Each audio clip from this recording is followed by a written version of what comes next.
Hello and welcome to Brilliant Africa's Guide to Money and Tipping. My name is Ali. I've lived and worked over in East Africa for over 10 years, and hopefully that experience of organising safaris there will help with this guide. So let's make a start. We are going to be looking at these topics here up on the left-hand side. So let's make a start with tipping.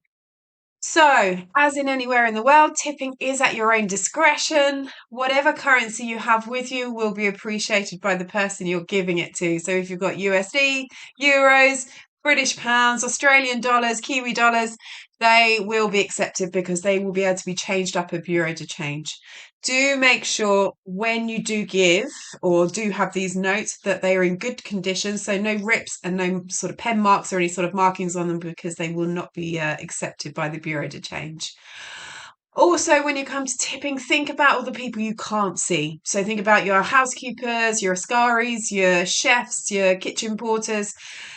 Often at the lodges, you will have staff tip box. So that's a nice way to do it. At the end of your trip, put a bulk amount into the staff tip box and tip what you can and try and tip generously. It really does make a difference, and a lot of people do depend on the tips making up for their wages. They are paid very well, but we all know that extra gift of a tip can make someone's day. So to bear that in mind. This is what we see as a general idea, so a rough idea as to what to expect. So do make a note of that. And so, cash and local currency. So, I would suggest you bring an amount dependent on how long you're on holiday for of your own currency. If you can get hold of USD, it's always handy. That is the preferred foreign currency. But as I've mentioned before, British pounds, euros are also accepted. This is then for you to be able to change over a small part of this at Bureau de Changes. Bureau de Changes in Africa or East Africa do not accept card transactions. So you can't pay with your card and get the local currency. It has to be done on the basis of notes being exchanged for the local currency. Ask your guide when you arrive. You need to grab some local currency. He will also suggest perhaps how much to change. Rough guide, I'd probably go $30, $50 just to cover things like maybe drinks. If you stop in a town or village and you want to grab something else, or souvenirs, that sort of stuff can be paid for in local currency. If you have leftovers, it can always be used for tipping. So bear that in mind. You can get withdrawals from ATMs. These are only going to be found in your towns, and you sometimes will be able to find the odd USD ones at airports. I wouldn't count on being able to have these working all the time because they get very popular. Also, looking back on the previous slide, have a mixture of 50s, but also look at 5, 10s, those sort of denominations, because that's what you're going to be able to divvy up when you're handing out your tips as you're going along your journey. When it comes to buying souvenirs, especially when you're in the parks, you'll be met by a few, especially the Maasai love to have a barter with you in terms of souvenirs. Barter fairly. Ask your guide if there's something you particularly want. Ask him or her what they think that you should be paying for that, and then you can have a rough guide. But don't squibble over the odd 50 cents of the dollar, because that 50 cents of the dollar will make a difference to the other person.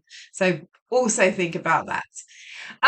Let your bank know where you're traveling. You don't want your cards, when we're discussing cards here, to stop your cards and you have difficulty trying to get in touch with them. So do give them a call or drop them a message on your banking apps. When using your cards, as I say, there are ATMs. Like anywhere in the world, when you're traveling, you will get charged transaction fees that can be a little bit higher due to the exchange rates. So think about that. As I say, ATMs in town, so you'll be able to access them. Again, your guide will be able to tell you which one's the best and which are legitimate, because sometimes, you just want to make sure that you're going to the right one.